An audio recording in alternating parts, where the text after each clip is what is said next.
You've repeated it 1,000 times. Please save. Stop swiping. And yet they roll their eyes as if they're the ones that birthed you. But I've come to learn that this is not disinterest, it's an emotional defense. Clinical psychologist Lisa Damore writes, girls can listen and roll their eyes at the same time. This illustrates how teens can hear without actually listening. In this video, I'll explain the real reason teens resist money talks and 3 emotional shifts you can make, backed by teen psychology, to finally get through to them. So let's get into it. So, to get through the complicated teenage psyche, I've broken it out into 3 strategies. This should work for talking to them about money or really anything else. So, strategy number 1, you have to validate their autonomy. So, first off, validate, you know, means to secure, ensure, to, let them know that it's real, it's true. And their autonomy is their individuality, right? Teenagers are very much becoming adults. They're coming into their own. So what you'll want to do as a parent is let them know, hey, I recognize that you are becoming a young adult, and I will allow you to start breaking free of me and my rules and me telling you what to do and start letting you tell yourself what to do. So that's honestly what a lot of teenagers want. So research shows that teens value autonomy.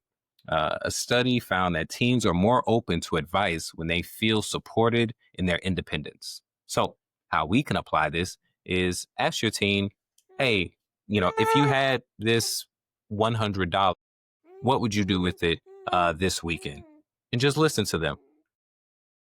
More times than not, they have already heard you speak enough, so they don't need you to tell them that they need to save it or they need to invest it.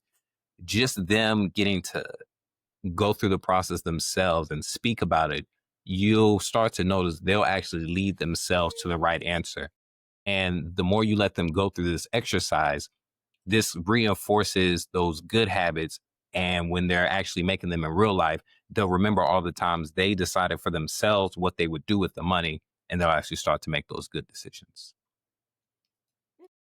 All right. So, 1 is validate their autonomy. Let them know that they are individuals and that you're not trying to make them do every single thing you say. That's just going to cause friction and them trying to pull away. So, number 2, reflect feelings. Pretty much saying reflect their feelings, don't lecture them. So, research on the parent teen dynamic reveals that conflicts escalate when teens interpret parental guidance as negativity, right? We know it's not your intention to be negative. You just want the best for them. Cool.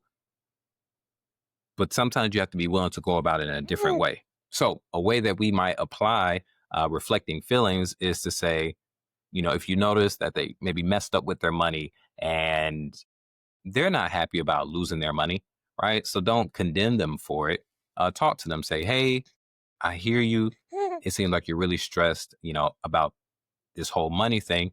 It's tough, right? Reflect their feelings. Let them know that you're not trying to force them into a different mode. You're like, hey, no, dealing with money is tough. When you do this, it lowers their guards and opens them up to sharing more information with you. And the more they do that, they'll start to ask you for more advice. And then that's when you can come back with your, okay, maybe try putting this into a savings account that's not connected to your checking account, or things like that. Honestly, I've done this recently myself, and it worked out because I've been telling my son over and over and over and over and over again, save your money, save your money, save your money. He'd spend it. I'm like, why you spending it? Why you spending it? Why you spending it? Told you not to do that. Now look at you, broke. But the other day, just real calmly, he got his birthday money. Uh, I told him, I told him basically, hey, I'm not trying to control you or anything. I believe you're a smart kid. I believe you're going to make great decisions on your own. But the reason I keep bringing up saving to you is because I love you. And I don't want to see you build bad habits now that will negatively affect your future. That's all I said to him. I saw that it was received. And just today, he actually gave me like $47 out of his birthday money. He said, hey, here, I want to open a savings account and I want this to go in there. I'm giving it to you because if I keep it, I know I'm going to spend it. And that is humongous. I don't know that I've been so happy. So that was huge. It does work. Try it out. Respect their autonomy. Reflect their feelings. And we'll talk about the third strategy, which is all parents may be familiar with this one. F around and find out, right? The third strategy is teaching them through experience, right? Basically, encourage small, controlled mistakes. I've spoke about this before. I love giving them a little bit of leeway where I already think they're probably going to mess it up, but you let them mess up, you let them hit the ground, you let them scrape their knee, lose that money, see what they blew on it, and then let them experience what they're going to miss out on now that that money's gone. Doing little things like this help build a lot of real world experience before they get out into their own. They start blowing their actual paychecks and things. So yeah, just an easy way to do that. Give them $20. Let them know, hey, I'm just giving you this. Feel free to manage it however you feel like you want to manage it, and that's it. And just watch what they do with it. Do they go drop it all in one day? Is it all going to Fortnite? Does it go into the candy store? Do they hold on to it for longer than a week? Just take that, and then that kind of gives you hints on where their mind and their heart is, and then you can adjust your tactics based off of that. So that's pretty much it. Those are the 3 strategies you can use to actually communicate with your teenager.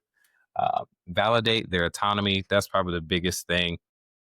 They want to be individuals. They want to have their own thoughts, and they want to see the results that their life will bring based off of their own thoughts. So you forcing your way of life onto them, they're naturally gonna, feel negative about that and want to push away. So try to be very, very relaxed in your approach and make it very clear that they're making their own decisions, about their life. Now, the results of those decisions, you may have to come in on that part, but you get what I'm saying. Reflect their feelings. And this goes for men and women, right? Don't think it's just the girls. Teenage boys have all kinds of feelings, right?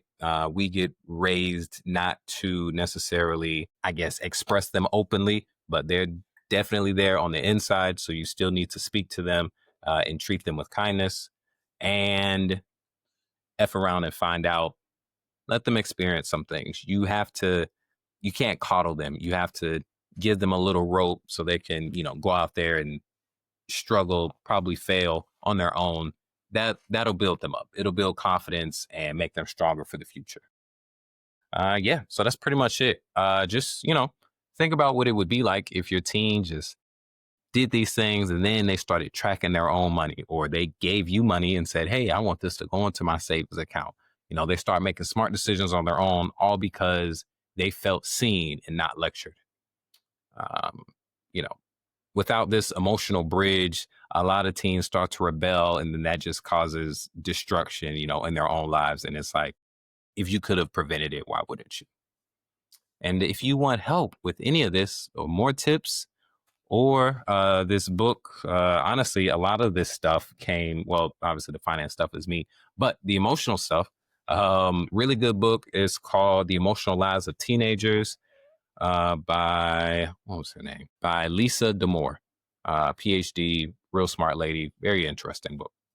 But yeah, if you're interested in any stuff like that, or you want to join our book club or learn more parenting tips, please click the link in the description, join Mammoth Money Academy. That is what we do. We're here for parents that want to learn how to be better parents and teach their kids about money. Thanks for watching.